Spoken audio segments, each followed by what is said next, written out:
Hello friends. तो कैसे हैं आप सब लोग? होप आप सब अच्छे होंगे, मैं भी यहाँ पे अच्छा हूँ। हाँ जी, तो आज हमारी जीएसटी की थर्ड क्लास है। 2 क्लासें हम कर चुके हैं। लास्ट क्लास में हमने डिस्कस किया था वाई जीएसटी, आखिरकार जीएसटी को क्यों लाया जाए। एक्चुअली में लास्ट क्लास में हमने ये टॉपिक जस्ट स्टार्ट ही किया था कि आखिरकार जीएसटी को क्यों लाया जाए। हमने देखा था कि जीएसटी को लेके आने के मेन 3 रीजन थे। एक मल्टीप्लिसिटी ऑफ टैक्सेस, दूसरा कास्केडिंग और तीसरा यूनिफॉर्मिटी। हालांकि हमने इन तीनों में से अभी सिर्फ मल्टीप्लिसिटी ऑफ टैक्सेस को स्टार्ट किया था और वो भी कंप्लीट नहीं किया था, सिर्फ इंट्रोडक्टरी पार्ट किया था। तो थोड़ा सा मैं बताऊंगा मल्टीप्लिसिटी ऑफ टैक्सेस के बारे में और फिर आज की क्लास को मैं कंटिन्यू करता हूं। देखिए सर, मैंने डिस्कस किया था कि अर्लियर जीएसटी आने से पहले एक पर्सन को, एक मैन्युफैक्चरर है अगर कोई और वो सेल भी करता है, तो उसे सेंटर से भी डील करना पड़ता था और स्टेट से भी डील करना पड़ता था। सेंटर से डील करने के लिए उसे रजिस्ट्रेशन अलग डेट थी, स्टेट के लिए रजिस्ट्रेशन अलग डेट थी, रिटर्न की डेट्स अलग थी, पेमेंट की डेट अलग थी। तो बड़ा कॉम्प्लिकेटेड प्रोसीजर हो गया था। ज्यादा प्रॉब्लम इस बात की थी कि प्रोसीजर कॉम्प्लिकेटेड है। असेसी को टैक्स देने से दिक्कत नहीं थी, असेसी को टैक्स लेने के तरीकों से दिक्कत थी। वो एक मूवी थी ना, वेलकम, बड़ी अच्छी मूवी थी। मैंने तो पता नहीं कितनी बार देख दी, 50-100 बार, याद भी नहीं है मुझे। वो मजनू भाई वाली देखी आप लोगों ने? उसमें वो परेश रावल एक डायलॉग बोलते हैं कि मुझे तुम्हारे इस रिश्ते से प्रॉब्लम नहीं है, मुझे प्रॉब्लम है रिश्तेदारों से। वो बोलता है मुझे प्रॉब्लम रिश्ते से नहीं है तुम्हारे, प्रॉब्लम है रिश्तेदारों से। तो असेसी कहता है मुझे टैक्स देने से प्रॉब्लम नहीं है, मुझे प्रॉब्लम है इस टैक्स के लेने के सिस्टम से, इस टैक्स लेने के तरीके से। जो आपका टैक्स लेने का तरीका ना, इससे मुझे प्रॉब्लम है। आप कहते हो मैं सेंटर के पास जाऊं, आप कहते हो मैं स्टेट के पास जाऊं, और कहीं गलती से मैंने सर्विसेज दे दी अगर, और वो भी मुझे देनी पड़ती है क्योंकि मैं तो अपना सामान दूसरी स्टेट में भी बेचना चाहता हूं, तो मुझे सर्विसेज भी देनी पड़ती है। तो फिर उसके लिए फिर मुझे सेंटर से अलग तरीके से डील करना पड़ता है, सर्विस टैक्स के अंडर डील करना पड़ता है। वो कहता मुझे प्रॉब्लम टैक्स देने से नहीं है, टैक्स आप जितना मांगोगे मैं देने को तैयार हूं, बस चैन से जी लेने दो, चैन से जीने का लो, चैन से बिजनेस कर लेने दो। मैं सिर्फ चाहता हूं मेरा बिजनेस करना इजी हो जाए। और उस वक्त एक नीड अराइज हुई कि कोई ऐसा सिस्टम इंट्रोड्यूस होना चाहिए इंडिया के अंदर जहां पर इतनी तरह डील ना करना पड़े, एक पर्सन के साथ डील करना पड़े, रिटर्न जो है वो एक के अंडर भरनी पड़े, ये सब एक के साथ होना चाहिए, मतलब एक सिंगल टैक्स होना चाहिए। और इसीलिए फिर लाया गया GST, one nation one tax. I hope it is clear. तो जीएसटी मल्टीप्लिसिटी ऑफ टैक्सेस को मतलब रिप्लेस करता है, वो मल्टीप्लिसिटी ऑफ टैक्सेस को खत्म करता है और फिर वहां पर एक सिंगल टैक्स आता है, दैट इज कॉल्ड जीएसटी। मैंने आपको लास्ट क्लास में डिस्कस किया था। हाँ जी, तो अब 17 इनडायरेक्ट टैक्सेस को खत्म किया गया, 17 इनडायरेक्ट टैक्सेस को खत्म किया गया और उसके बदले में एक टैक्स लाया गया जिसका नाम रखा गया जीएसटी। और वो जो 17 इनडायरेक्ट टैक्सेस को खत्म किया गया, मैंने कल भी बताया था कि इसमें उसको नहीं खत्म किया गया डायरेक्ट टैक्स को, वो income tax as it is है। कोई ये मत बोल देना जीएसटी आ गया तो इनकम टैक्स भी खत्म हो गया, नहीं भाई, सिर्फ इनडायरेक्ट टैक्सेस के अंदर जो 17 टैक्सेस थे वो खत्म किए गए। और जो 17 इनडायरेक्ट टैक्सेस खत्म किए गए हैं, ये सेंटर और स्टेट दोनों लेवल के खत्म किए गए हैं। कुछ सेंटर में से खत्म किए गए हैं जिनके ऊपर सेंटर टैक्स ले रहा था, कुछ स्टेट वाले खत्म किए गए हैं जिनके ऊपर स्टेट ले रहा था। तो आज की क्लास में हम बेसिकली यही पढ़ने वाले हैं कि वो 17 टैक्सेस के नाम क्या है, कौन कौन से 17 टैक्सेस इंडिया से खत्म कर दिए गए। क्वेश्चन है सर ये इंपॉर्टेंट है 17 नाम याद करने? बिल्कुल इंपॉर्टेंट है। अगर आपको एग्जाम पॉइंट ऑफ व्यू पूछोगे तो बिल्कुल इंपॉर्टेंट है। सर देखिए, एक क्वेश्चन एमसीक्यू आ जाता है कभी भी, सब्जेक्टिव भी आ सकता है नो डाउट, अब एमसीक्यू भी आ सकता है। एक सिंपल मैं बात करता हूं कि एक बात पूछने में क्या जाता है कि इन 4 में से कौन सा सबस्यूम्ड हुआ है, तो फिर भाई जिसको नाम पता है वही बता पाएगा। तो आपको ये 17 नाम याद करने ही पड़ेंगे, there is no other choice. But आपको मैं हेल्प करूंगा आपके साथ उन 17 नाम को समझाने में एज वेल एज याद करवाने में। ओके, चलिए मैं पीपीटी पे चलता हूं वापिस। Multiplicity of taxes, 17 indirect taxes subsumed in one tax, that is GST. Indirect taxes की बात करूं तो 2 है, सेंट्रल गवर्नमेंट, स्टेट गवर्नमेंट के अंडर। पहले हम बात करेंगे सेंट्रल गवर्नमेंट के अंडर कितने हैं। देखिए सेंट्रल गवर्नमेंट के अंदर पहले एक बार आपको पूरी लिस्ट दिखा दूं। सेंट्रल गवर्नमेंट के अंदर जो टोटल नंबर है वो 8 है। 8 सेंट्रल गवर्नमेंट के रिमूव हुए हैं तो 8 टैक्सेस जो है वो सेंट्रल गवर्नमेंट वाले खत्म हो गए और जीएसटी में समा गए। सबस्यूम्ड का मतलब समा जाना। ये 8 यहां से चले गए और जीएसटी में समा गए बेचारे।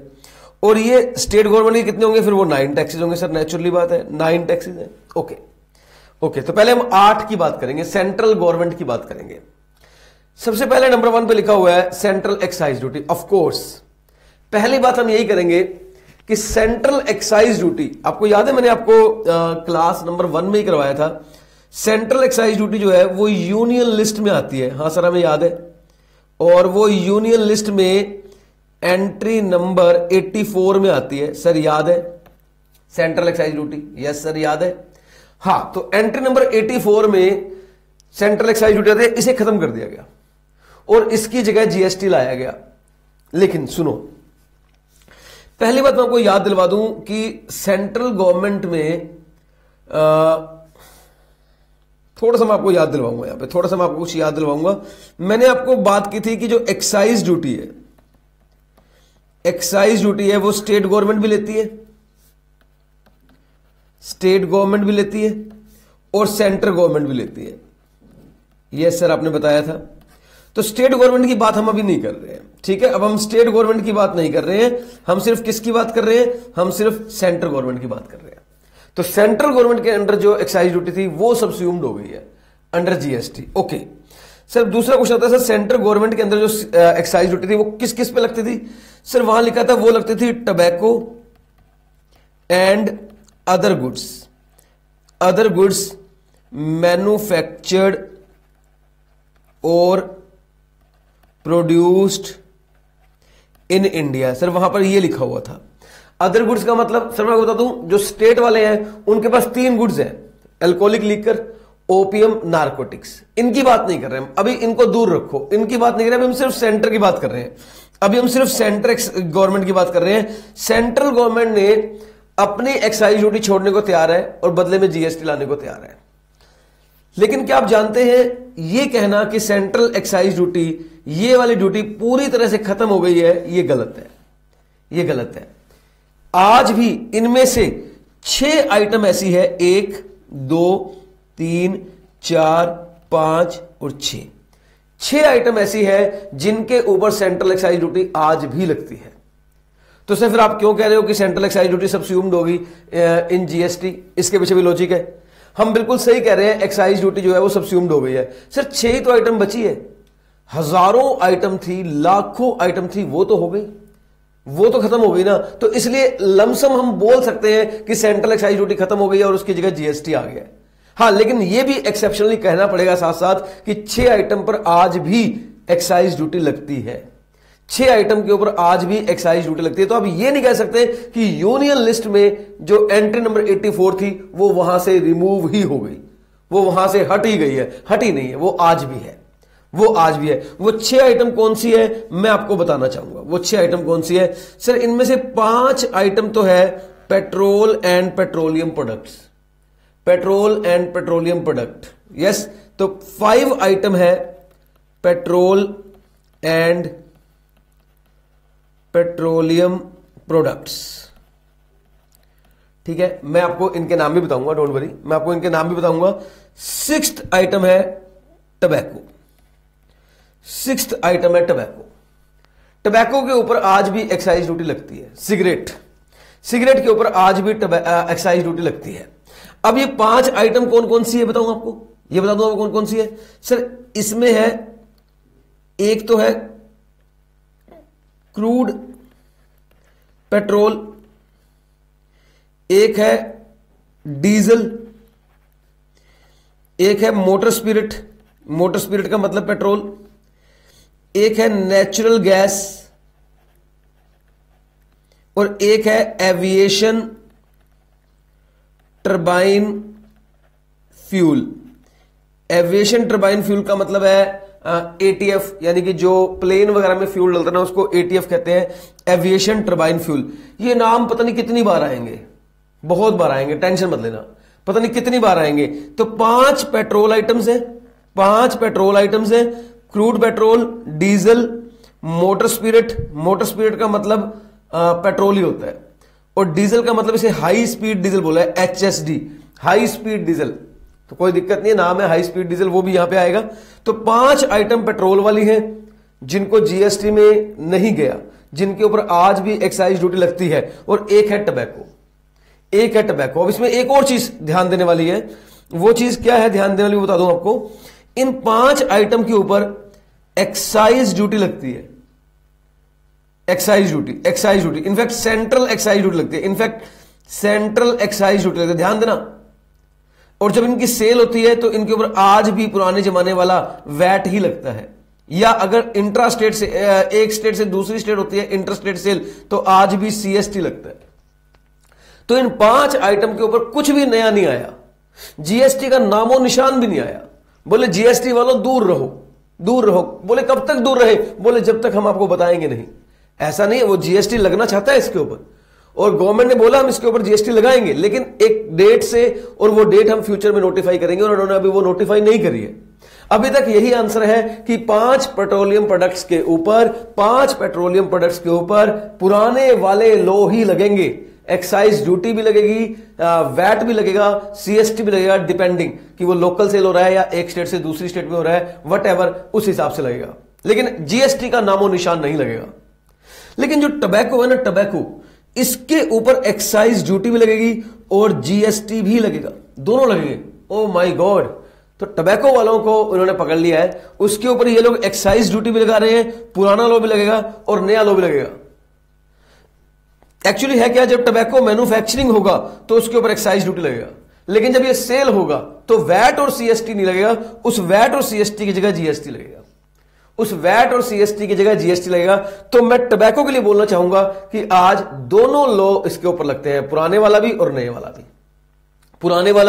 वाला भी। तो सर आपको याद करना है, सेंट्रल एक्साइज ड्यूटी, इन नॉर्मली सेंस में आप यही बोलेंगे, सेंट्रल एक्साइज ड्यूटी जीएसटी में सबस्यूम्ड हो गई है, सेंट्रल एक्साइज ड्यूटी खत्म हो गई है और उसके बदले में जीएसटी आ गया है। लेकिन कोई ब्रीफली बात करना चाहे तो बोलना रुको, 5 आइटम ऐसी है जिनके ऊपर एक्साइज ड्यूटी भी है, जिनके ऊपर आज भी एक्साइज ड्यूटी है, वैट भी है, CST भी है, लेकिन जीएसटी नहीं है। लेकिन एक ऐसी भी आइटम है जिसके ऊपर एक्साइज ड्यूटी भी है और जीएसटी भी है, और वो है टबैको आइटम। तो बताइए सर, जो एक्साइज ड्यूटी सेंट्रल गवर्नमेंट की यूनियन लिस्ट में है, जो excise duty constitution of India की यूनियन लिस्ट में है, एंट्री नंबर 84 के अंदर है, क्या उसके ऊपर से एक्साइज ड्यूटी पूरी खत्म हो गई है? नहीं। लेकिन बोलने में हम बोलेंगे yes, excise duty subsumed in the GST. Okay, हाँ जी, प्लीज टेल मी, पहला पॉइंट क्लियर हुआ है नहीं हुआ? यस, तभी तो मैं बोल रहा हूं हम इन डेप्थ करने वाले हैं, थोड़ा टाइम तो लगेगा। रिलैक्स होके बैठो, रिलैक्स होके, एक एक चीज पढ़ने वाले हैं।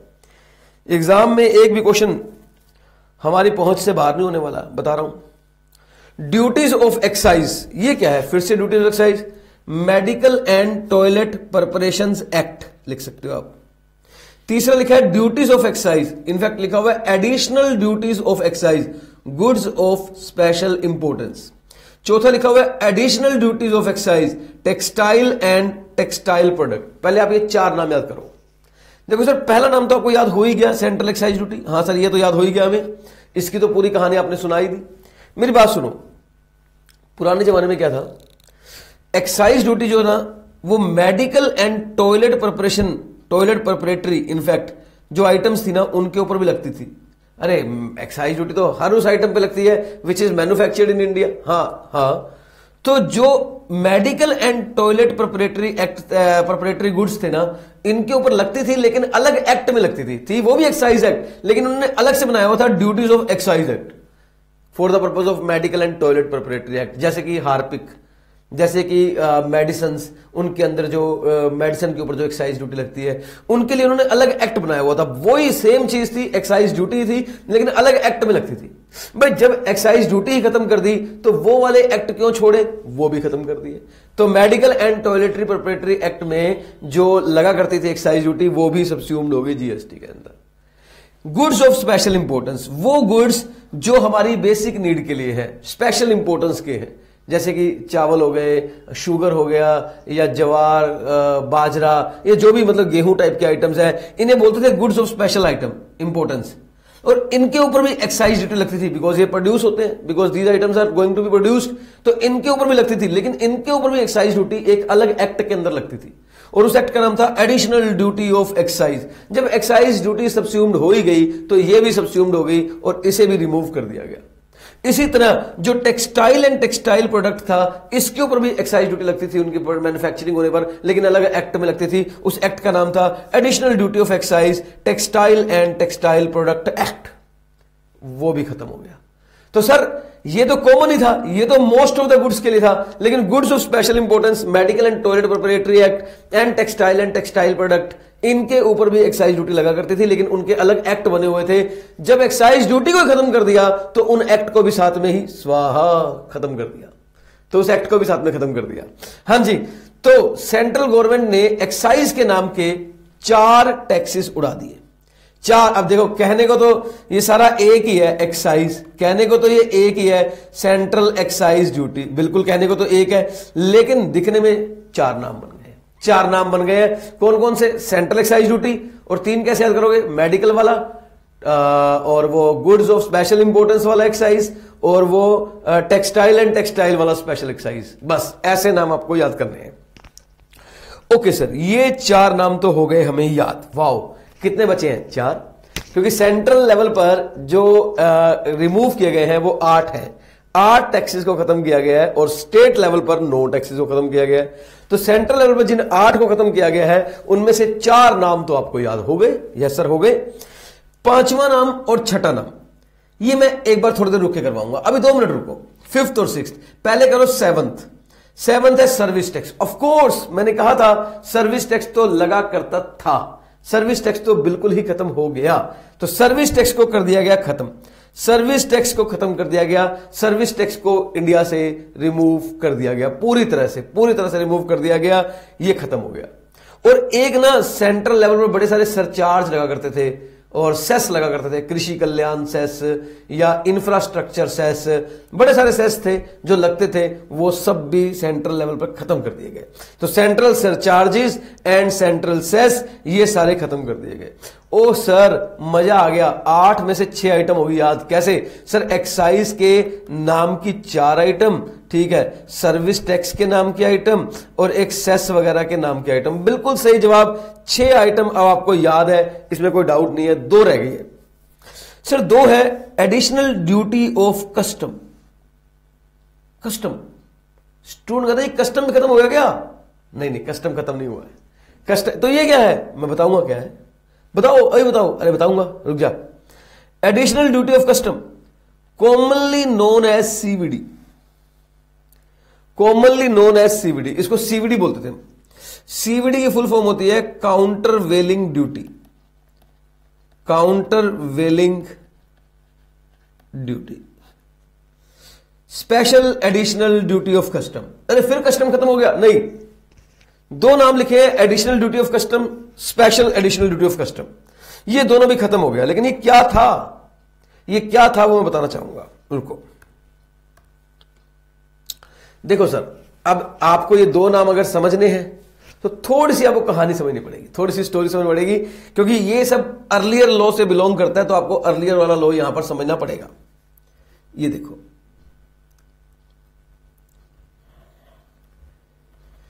ये सर है इंपोर्टर, और इसके पैरेलल लाइन पर मैं ले रहा हूं इसको, और ये है मैन्युफैक्चरर, इंडिया का मैन्युफैक्चरर, इंडिया में गुड्स को बनाने वाला, ये मेरा इंडिया। जब भी इंडिया वर्ड आएगा ये म्यूजिक जरूर चलेगा। ये जो इंपोर्टर है ना, ये यूएसए से करता है गुड्स को इंपोर्ट, ये यूएसए से गुड्स को करता है इंपोर्ट, और इसकी इंपोर्ट बनती है 50 रुपए की,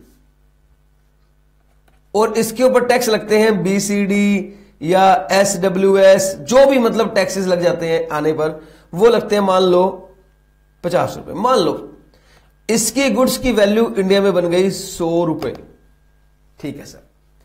यही गुड्स जब ये मैन्युफैक्चरर इंडिया में मैन्युफैक्चर करता है तो वो बनती है 100 रुपए की। ऐसा क्यों सर? सर बाहर से सस्ती आती है, महंगी आती है? सस्ती आती है। नहीं सर, बाहर से सामान महंगा आता है, सस्ता भी आता है।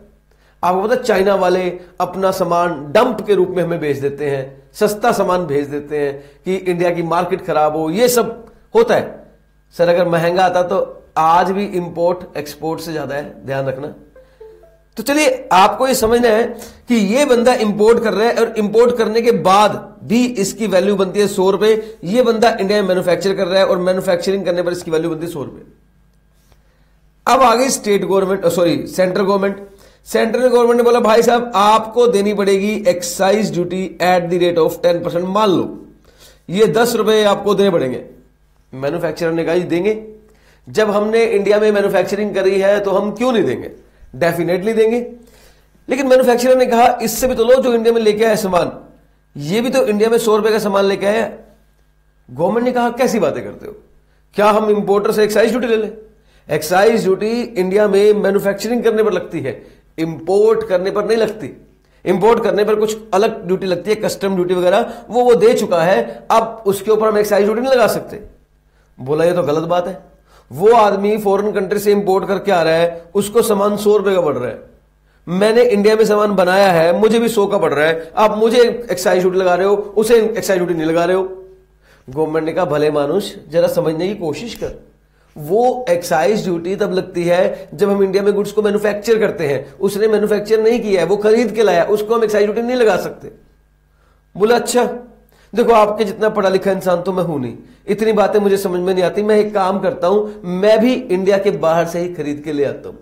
अच्छा है ना, मेरे 10 रुपए तो बचेंगे ड्यूटी के, मैं भी इंडिया के बाहर से ही खरीद के ले आता हूं। सेंट्रल गवर्नमेंट ने कहा ऐसे मत करना। बोला क्यों? बोले तुम ऐसे करोगे तो ये फैक्ट्री बंद कर दोगे जहां तुमने मैन्युफैक्चरिंग प्रोडक्शन लगा रखी है। बोला और क्या, मैं पागल हूं जो मैंने इतनी लाखों मशीनें लगा रखी है, इंडिया के 10,000 लोगों को जॉब दे रखी है, एम्प्लॉयमेंट दे रखी है, और आप मुझसे एक्साइज ड्यूटी मांग रहे हो? और वो आदमी कल का जो बाहर से इंपोर्ट करके आ रहा है उससे आप एक्साइज ड्यूटी नहीं मांग रहे हो? बोले देखिए तेरी बात सही है, लेकिन हम ऐसा नहीं कर सकते ना, रूल इज रूल। बोला रूल की गई ऐसी की तैसी, मैं कर रहा हूं मेरा फैक्ट्री बंद, इन 10,000 लोगों को भगा रहा हूं यहां से, मशीनें बेच रहा हूं, मैं तो खुद इंपोर्ट करूंगा, बिजनेस ही करना है ना, तो मैं भी ऐसे कर लूंगा, इंपोर्ट करके बेच दिया करूंगा, मुझे क्या दिक्कत है, मैं क्यों 10 रुपए की एक्साइज ड्यूटी दूं? अब गवर्नमेंट टेंशन में आ गई। बोले भाई तुझे प्रॉब्लम क्या है? बोला सीधी सी बात है, इंसान को अपने दुखों से दुख नहीं है, इंसान को अपने दुखों से दुख नहीं है, दूसरों के सुखों से दुख है। मुझे इस बात का दुख नहीं है कि मुझसे आप 10 रुपए मांग रहे हो, मुझे इस बात का दुख है उससे नहीं मांग रहे। आप उससे भी 10 मांगो मैं चुप कर जाऊंगा, या फिर मेरे भी छोड़ दो, या फिर मेरे भी छोड़ दो, या तो इंपोर्टर से भी 10 रुपए लो, या मुझे भी 10 रुपए छोड़ो, एक काम आपको करना पड़ेगा। गवर्नमेंट एक अजीब सिचुएशन में फंस गई। गवर्नमेंट बोली अगर इसे छोड़ देंगे तो सारा रेवेन्यू चला जाएगा, सरकार खाएगी कैसे, सरकार देश चलाएगी कैसे, मतलब देश कैसे चलाएगी, खाएगी नहीं सॉरी सरकार देश कैसे चलाएगी? सरकार को मैं ह्यूमन बीइंग समझ गया, सरकार खाना कैसे खाएगी, मतलब देश कैसे चलाएगी? सही बात है। और अगर उससे ले लिया, अगर सरकार बोलते चलो यार इससे भी ले लो 10 रुपए, फिर क्या होगा? फिर नारे लगेंगे, हाय हाय सेंट्रल गवर्नमेंट, हाय हाय ऐसी सरकार बदल दो जो इंपोर्ट पर लगाती है एक्साइज ड्यूटी। और कौन लगवा रहा है नारे? Opposition party. भाई ओपोजिशन पार्टी को मौका मिल जाएगा, अरे ये लोग ये काम कर रहे हैं, लगाओ नारे, हटवाओ इनको। अब मोदी जी फंस गए, अमित शाह मोदी जी बैठे हैं, क्या करें? अब जनता मान नहीं रही है, ये आदमी मान नहीं रहा, ये शटर बंद करने में तो लगा, मैं तो फैक्ट्री बंद कर दूंगा, फैक्ट्री बंद कर देगा तो अनएम्प्लॉयमेंट हो जाएगी, देश की वैसे ही हालत खराब है, ये तो बिल्कुल ही खराब कर देगा। मोदी जी बोले यार टेंशन हो गया, अब क्या करें, बहुत टेंशन हो गया, कैसे समझाएं इसको भी 10 रुपए देने पड़ेंगे, उससे ले नहीं सकते, क्या करें? मोदी जी बोले यार ऐसी तैसी कराओ, घर चलते हैं मूवी देखते हैं। अब भाई एक आदमी है, ठीक है मूवी देखेगा घर जाके। घर आए, उन्होंने टीवी चला लिया, टीवी में मूवी चल रही थी गदर। बोले हाँ ये देखूंगा, अपने सन्नी की है, हाँ सन्नी देओल अब बीजेपी का ही पार्ट आपको पता ही है, तो बोले सन्नी देओल की मूवी चल रही है गदर, यही देखनी है मेरे को। अब वो गदर मूवी चल रही है, उसमें जो मतलब कहां पहुंच गया, लेकिन ट्रस्ट मी बड़ा कंसेप्ट के साथ रिलेटेड है, ऐसे नहीं बता रहा हूं। उसमें वो हीरोइन थी कौन सी थी, अश्मिता पटेल कौन सी कुछ ऐसी थी, वो भाग रही है और उसके पीछे जो है वो गुंडे सरदार भाग रहे हैं कि मारेंगे आज इसको, ये मुसलमानी है, आज इसको हम मार देंगे। सनी देओल रोक लेता है, बोले क्या है, ये मेरे जान पहचान की है, इसको जाने दो। बोले नहीं नहीं पीछे हट जाओ, इसको हम मारेंगे, ये मुसलमानी है, इसको हम छोड़ेंगे नहीं। सनी देओल ने बोला यही प्रॉब्लम है, मुसलमानी है, रुको। सनी देओल ने वो उसके पास कुछ था लोहे का तलवार टाइप में, उस पर अंगूठा लगाया, ब्लड आया, उस लड़की की मांग भर दी, उस लड़की की मांग भर दी। बोला अब ये बन गई सिखनी, अब ये सरदारनी बन गई है, अब ये मुसलमानी नहीं है, मैंने शादी कर ली है इसके साथ। जितने भी सरदार उसके पीछे पड़े हुए थे मारने के लिए, बोले हाँ यार सही बात है, अब तो कंसेप्ट चेंज हो गया इसका, सही बात है, अब ये सरदार नहीं है, अब तो ये हमारी भाभी जी है, वापस चले गए। सारे सरदार वापस चले गए, सही है, अब क्यों मारे भाई, अब ये शादी हो गई है, शादी के बाद तो इसकी कास्ट में आ गई, वो सरदारनी बन गई, अब तो दो बन गई बात। मोदी जी बोले रुको, काम बन गया, पोज करो इसको, अभी पोज करो, काम बन गया, अब काम बन गया। बोले कैसे? बोले ये बंदा क्यों दुखी है मैन्युफैक्चरर? बोले क्योंकि इसको एक्साइज ड्यूटी लग रही है, इसको नहीं लग रही है, तो बोले इसको लगा दो। बोले सर लगा नहीं सकते, इंपोर्टर को एक्साइज ड्यूटी नहीं लगा सकते। बोले इंपोर्टर को एक्साइज ड्यूटी नहीं लगा सकते, लेकिन इंपोर्टर को कस्टम ड्यूटी तो लगा सकते हैं। बोले हाँ। बोले ऐसे सीवीडी लगा दो, एक नई कस्टम ड्यूटी सीवीडी, एक सीवीडी लगा दो इसको, और इस सीवीडी के अंदर ड्यूटी कितनी लगाएंगे? बोला सर सीवीडी लगा देंगे, चलो आप कह रहे हो काउंटर वेलिंग ड्यूटी लगा दो, लगा देंगे, इसका रेट क्या रखेंगे? बोला इसका रेट वही रखेंगे जो उसे एक्साइज ड्यूटी का लग रहा है। एक्चुअली में हम कोई कस्टम ड्यूटी नहीं लगा रहे, हम इसे एक्साइज ही लगाएंगे, लेकिन एक्साइज के नाम से नहीं लगाएंगे, क्योंकि अगर एक्साइज का नाम लगा दिया तो फिर तो ये इंपोर्टर हाय हाय करेगा।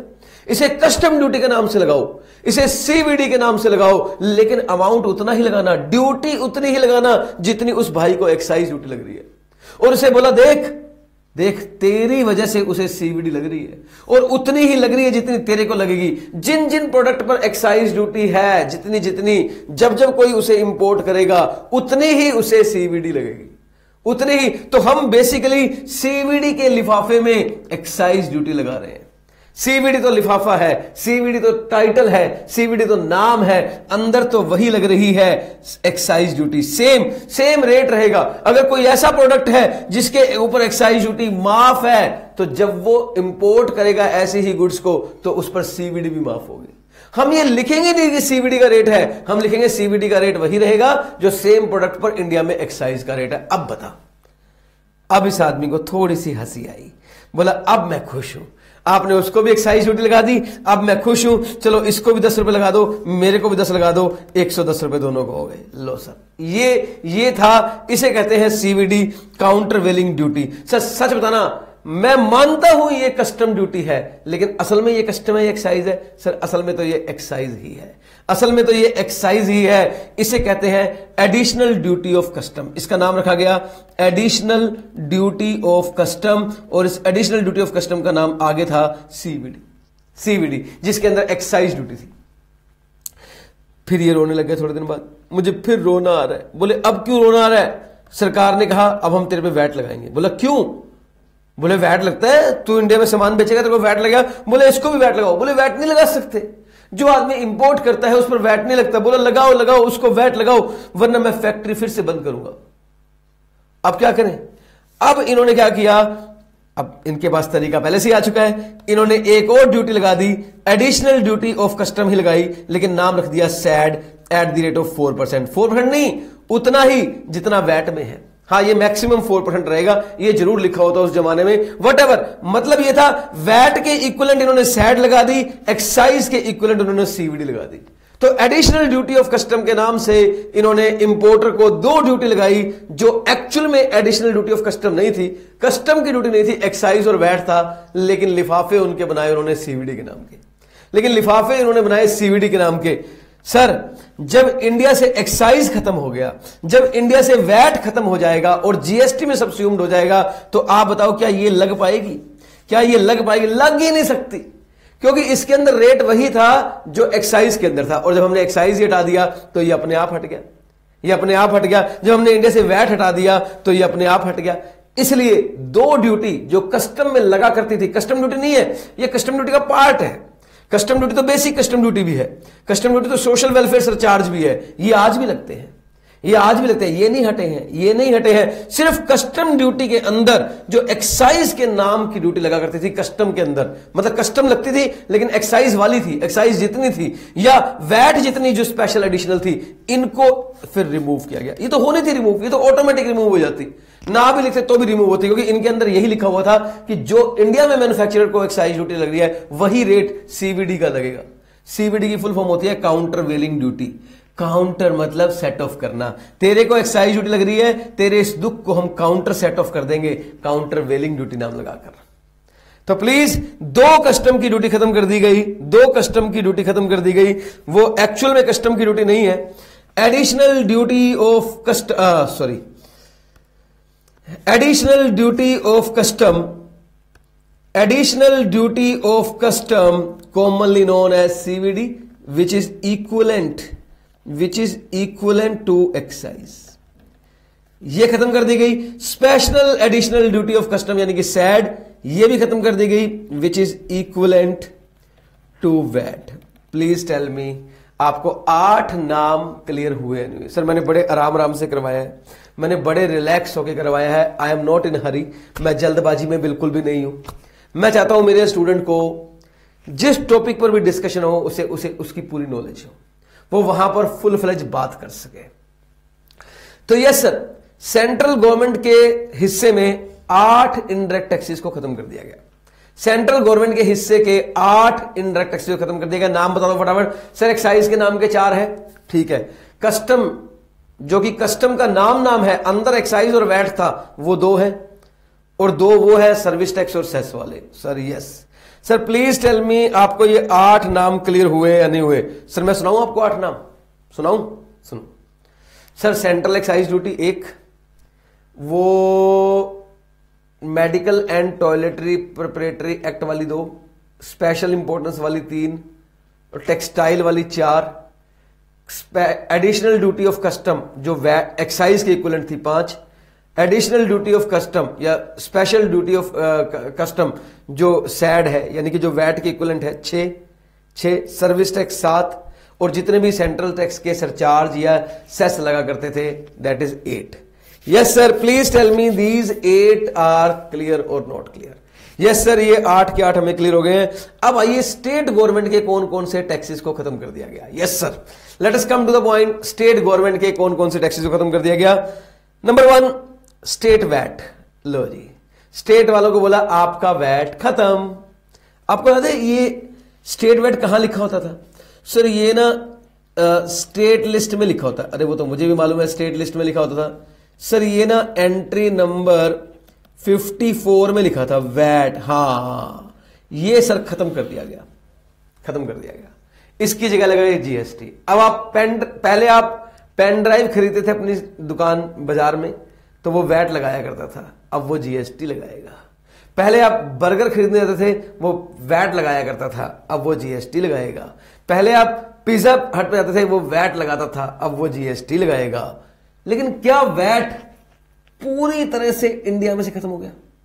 क्या वैट पूरी तरह से इंडिया में खत्म हो गया? जी नहीं, वैट आज भी कुछ गुड्स के ऊपर लगता है। किन के ऊपर? सर देखो, वैट लगता है 1, 2, 3, 4, 5 और 6। अब सुन लेना प्लीज सुन लेना। सर 5 आइटम कौन सी है? सर 5 आइटम तो है पेट्रोलियम प्रोडक्ट्स। अच्छा वही क्रूड पेट्रोल, हाँ, मोटर स्पिरिट यानी कि पेट्रोल, हाँ, high speed diesel 3, natural gas 4, aviation turbine fuel 5। हाँ, इन 5 के ऊपर आज भी क्या क्या लगता है? सर एक तो लगता है सेंट्रल एक्साइज ड्यूटी, वो तो लगेगी, लेकिन अगर ये लोकल सेल होना सर तो इनके ऊपर वैट लगता है। ठीक है।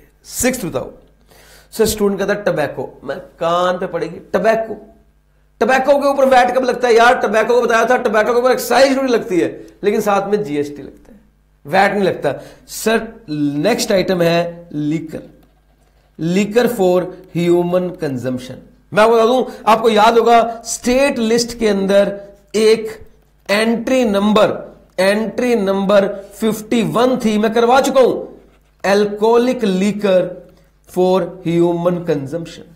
alcoholic liquor for human consumption, and this entry is not subsumed in GST. Alcoholic liquor के ऊपर जीएसटी नहीं लगेगा, इसके ऊपर आज भी सारे पुराने लॉ ही लगेंगे। अल्कोहलिक लीकर पर जीएसटी नहीं लगता।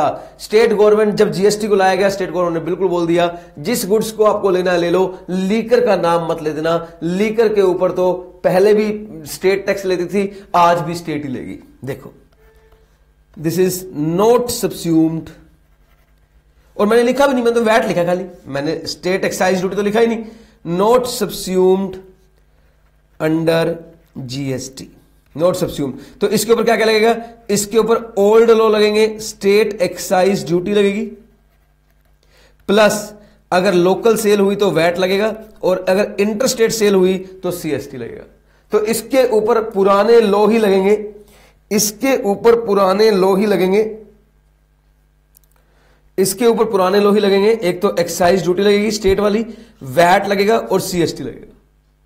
Okay sir, okay. तो इस लीकर को अगर आप बोले तो स्टेट एक्साइज ड्यूटी लगेगी प्लस वैट या सीएसटी लगेगा, तो वैट लगेगा। तो वैट आज भी है, 6 आइटम ऐसी है जिनके ऊपर वैट आज भी लगता है, पेट्रोलियम प्रोडक्ट्स और लीकर। लेकिन इन 6 के अलावा वैट को खत्म कर दिया गया, इन 6 के अलावा वैट को खत्म कर दिया गया, उनकी जगह आ गया जीएसटी। तो आप लमसम क्या बोलेंगे? लमसम हम यही बोलेंगे कि यस, स्टेट वैट खत्म और जीएसटी आ गया। हाँ, 6 आइटम का एक्सेप्शन है, वो आप मन में रखेंगे और जरूरत पड़ने पे प्रोड्यूस करेंगे क्वेश्चन के अकॉर्डिंग।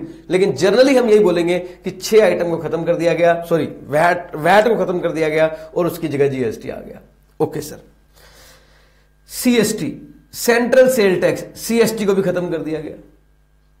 सर एक बात बताओ, सीएसटी तो सेंट्रल लेवल की नहीं है, तो ये तो सेंट्रल वाले लिस्ट में नहीं होनी चाहिए थी, स्टेट वाले लिस्ट में क्यों है?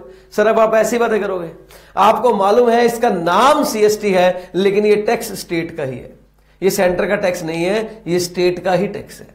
इसलिए ये स्टेट लिस्ट में से ही रिमूव किया हमने, क्योंकि ये नो डाउट ये सेंटर की लिस्ट में लिखा हुआ था, 92A यूनियन लिस्ट में लिखा हुआ था, लेकिन आपको पता ना एक्चुअल में कलेक्शन तो स्टेट की थी, पैसा तो स्टेट का ही गया ना, तो इसलिए स्टेट गवर्नमेंट की लिस्ट में मैंने लिखा है सीएसटी। ओके, तो सीएसटी भी हट गया। क्या सीएसटी पूरी तरह हट गया? नो सर, उन 5 पेट्रोलियम प्रोडक्ट पर आज भी है और लीकर पर आज भी लगेगा अगर एक स्टेट से दूसरी स्टेट जाएगी।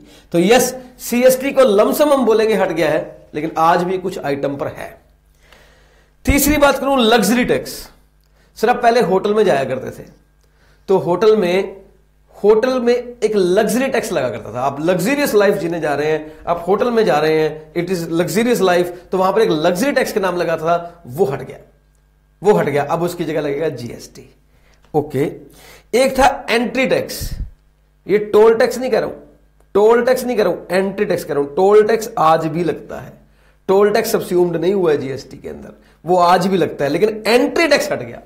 एंट्री टैक्स के अंदर पहले ना ये एक तरह से आप ये समझ लो चुंगी बोलते हैं, कर, ऑक्ट्रॉय, एक तरह से ऑक्ट्रॉय बोलते हैं। ये क्या था कि आप किसी स्टेट में जब एंटर किया करते थे ना, किसी स्टेट में या सिटी में, तो वहां कुछ जो आप अगर वहां दूसरी स्टेट से कोई मशीनें वगैरह या कुछ सामान लेके जा रहे हैं तो उस पर कुछ एंट्री टैक्स लगा करता था, बहुत कम स्टेट में लगा करता था, ज्यादा इंपॉर्टेंट नहीं, आपको याद करना, एंट्री टैक्स हट गया।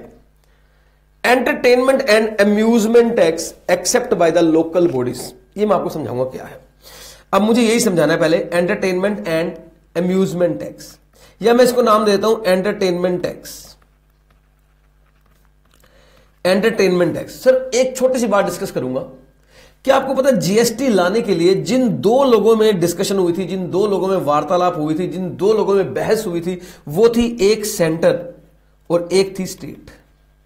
और आपको पता होगा, मैं तो ये मान रहा हूं आपको जीरो आता है, लेकिन फिर भी एक बात मैं थोड़ी सी बोलना चाहूंगा प्लीज। आप बाजार में तो जाते ही हो, आपने भी सामान खरीदा है, आपने भी खाया पिया है, आप देखते हो 2 टैक्स लगता है, सीजीएसटी, एसजीएसटी। एक बार के लिए बोल रहा हूं क्योंकि मैंने भी करवाया नहीं, इस पॉइंट पे आया नहीं हूं, फ्यूचर में तो मैं बहुत डिटेल में लूंगा, लेकिन आपने देखा है तो एक तरह से ये 2 लोगों के बीच जो डील हुई थी ना जीएसटी को लाने की, वो थी सेंट्रल गवर्नमेंट और स्टेट गवर्नमेंट। सेंट्रल गवर्नमेंट और स्टेट गवर्नमेंट के बीच की डील थी। स्टेट के अंदर कुछ लोकल बॉडीज होती हैं, कुछ लोकल बॉडीज होती है, यानी कि जो वाटर सप्लाई करती हैं या जो डीडीए के फ्लैट्स लीज पर देती है, इस तरह की जो लोकल बॉडीज है वो भी अपना काम करती है। अगर मैं एमसीडी बोल दूं टाइप में, कुछ लोकल बॉडीज होती है। अगर ये लोकल बॉडीज कोई टैक्सेस लगा रही है, ये लोकल बॉडीज कोई लोकल बॉडीज के अंदर टैक्सेस लगा रही है, तो इनको सबस्यूम्ड नहीं किया गया, इनको सबस्यूम्ड नहीं किया गया। स्टेट के लगाने वाले टैक्सेस को सबस्यूम्ड किया गया है। स्टेट जो टैक्स लगा रही है उनको सबस्यूम्ड किया गया है, लेकिन स्टेट के अंदर कोई लोकल बॉडीज है और वो कोई टैक्सेस लगा रही है तो उनको सबस्यूम्ड नहीं किया गया, वो आज भी है। तो मैं बताऊं, जो एंटरटेनमेंट टैक्स था ना, एंटरटेनमेंट टैक्स कुछ स्टेट में स्टेट लगा रही थी और कुछ स्टेट में स्टेट की लोकल बॉडीज लगा रही थी। Entertainment tax and amusement tax, ये क्या था पता आपको? जैसे आप सिनेमा हॉल में मूवी देखने आते हो तो वहां पर आपको पहले लगाया जाता था एंटरटेनमेंट टैक्स।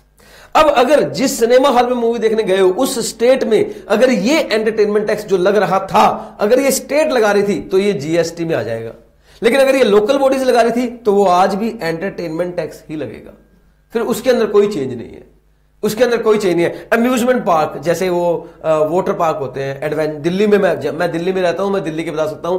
अगर आपके शहर में भी कोई है एडवेंचर आइलैंड टाइप का, कोई वाटर पार्क है, कोई फन एंड फूड की जगह है, फन की जगह है, तो प्लीज आप उनके नाम लिख के मुझे जरूर भेजिएगा। स्टूडेंट भेजते हैं। अभी आज मेरे को 6-7 बच्चों के नाम आए हैं कि हमारे चीफ मिनिस्टर जो है वो स्टेट के, हमारी स्टेट ये है और चीफ मिनिस्टर ये है। अच्छा लगता है पढ़ के, मजा आता है मुझे।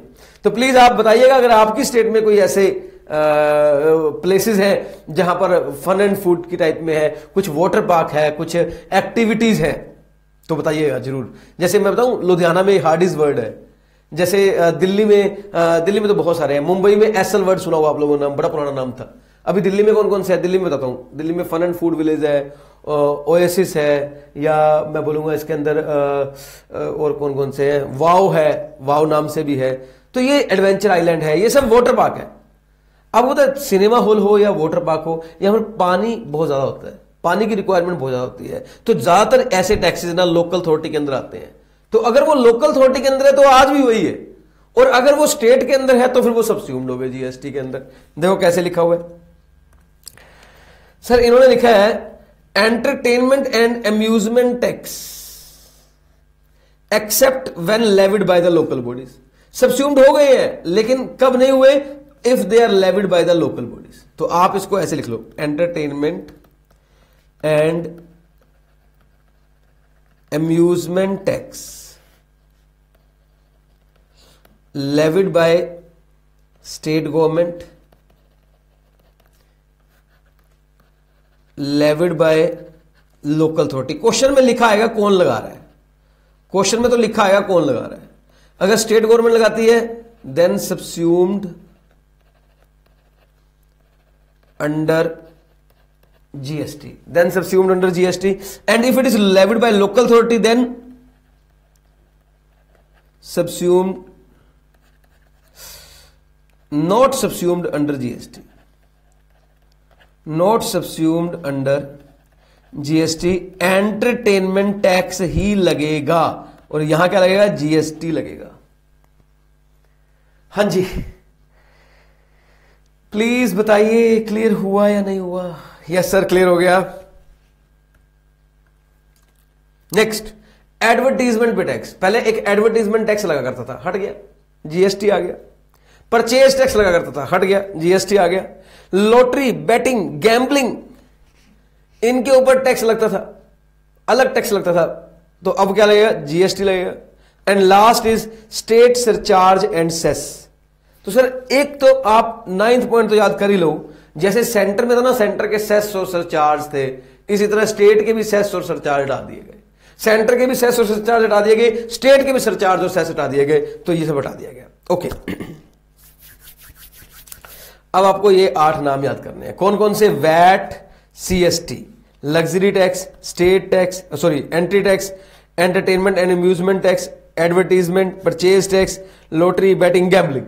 ठीक है सर, कैसे याद करें?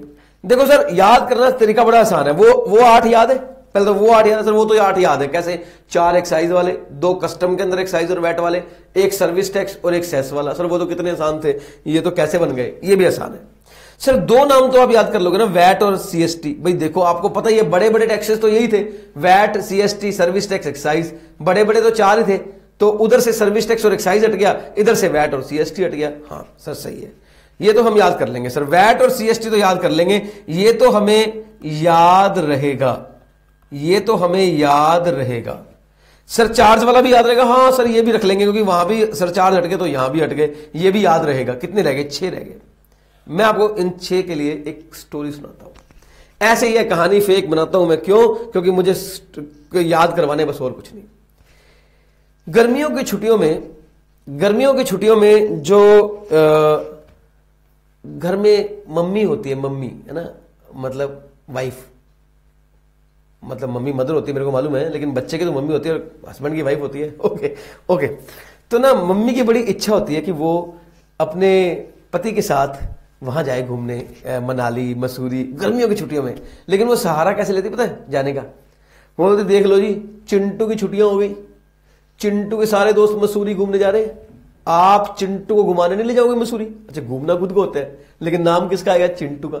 चिंटू का तो हाँ पापा मैं भी जाऊंगा मसूरी। जब मैं वहां से आता हूं ना, स्कूल में जाता हूं, तो सारे बच्चे बोलते हैं हम वहां घूमने गए, हम वहां गए, आप हमें नहीं ले जाओगे घुमाने? शिमला लेके जाओ, मनाली लेके जाओ, कहीं लेके जाओ। तो चिंटू के पापा समझ आते हैं बात क्या है, लेकिन चिंटू पापा कहते हैं कोई बात नहीं, एक काम करते हैं, मैं आज न्यूज़पेपर में एडवर्टीजमेंट देखता हूं कि कहीं पे कोई अच्छा सा पैकेज निकला हो। तो चिंटू पापा ने न्यूज़पेपर में एडवर्टीजमेंट देखनी शुरू कर दी। चिंटू पापा ने न्यूज़पेपर में एडवर्टीजमेंट देखनी शुरू कर दी। उन्होंने देखा कि एक ऐसी जगह है जहां वो घूमने जा सकते हैं और वहां पर एंटरटेनमेंट के भी काफी साधन है, वहां पर एंटरटेनमेंट के भी काफी साधन है। और चिंटू के पापा ने उस टिकट को परचेज भी कर लिया। वाओ, चिंटू के पापा उसे अब घुमाने ले जाएंगे। लेकिन जब घूमने जाएंगे तो उन्हें होटल में भी जाना पड़ेगा। वहां जब शिमला वगैरह जाएंगे तो वो होटल वगैरह में भी रुकेंगे, लग्जरी, और इसके लिए उन्हें उस शहर में एंट्री करनी पड़ेगी। लेकिन चिंटू के पापा ये सब नहीं कर पाए सब। क्यों? चिंटू के पापा को एक बुरी लत थी लॉटरी खरीदने की, बैटिंग, जुए की, गैम्बलिंग की, और उन्होंने वो सारा पैसा उसमें उड़ा दिया। और चिंटू आज जब भी स्कूल जाता है तो यही कहता है हम शिमला घूमने नहीं गए थे क्योंकि मेरे पापा ने सारे पैसे खर्च कर दिए थे। Okay sir, this is the story. कोई स्टोरी नहीं भाई, मेरी कोई स्टोरी नहीं है, ऐसे ही बनाया है। क्या क्या आया इसके अंदर? उसने एडवर्टीजमेंट देखी, एडवर्टीजमेंट के अंदर उसने देखा कि एक जगह है जहां पर एंटरटेनमेंट है, और फिर उसने वहां की टिकट परचेज कर ली। 3, चिंटू के पापा ने एडवर्टीजमेंट देखी, एडवर्टीजमेंट देखकर उन्होंने एंटरटेनमेंट की टिकट परचेज कर ली, और एंटरटेनमेंट की टिकट परचेज कर ली, परचेज 3। फिर वो लोग जब वहां जाने लगे तो उनको एंट्री लेनी पड़ी, और इसके लिए उनको होटल भी चाहिए, लेकिन फैक्ट वो वहां नहीं जा पाए क्योंकि उन्होंने पहले ही सारे पैसे गैम्बलिंग, बैटिंग में उड़ा दिए थे। यस सर, मैंने कोई कहानी नहीं बनाई है, ऐसे ही कोशिश करिए कि 6 नाम याद हो जाए।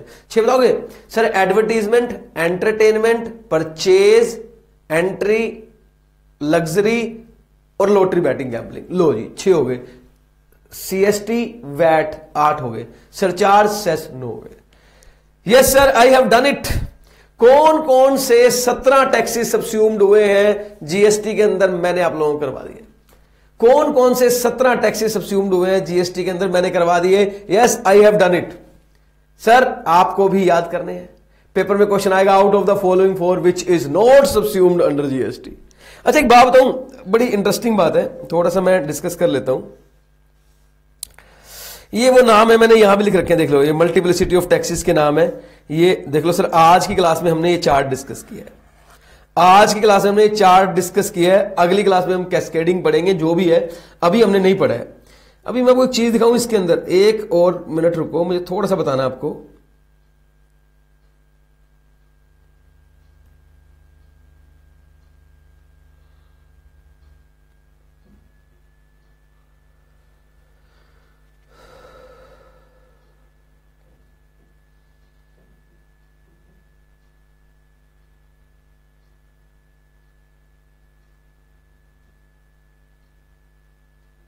ओके, मैं स्लाइड में देखता हूं।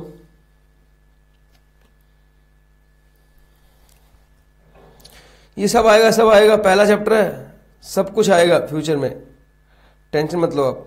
हाँ, ये कौन कौन से सब्जेक्ट मैटर है which is kept outside of the purview of GST.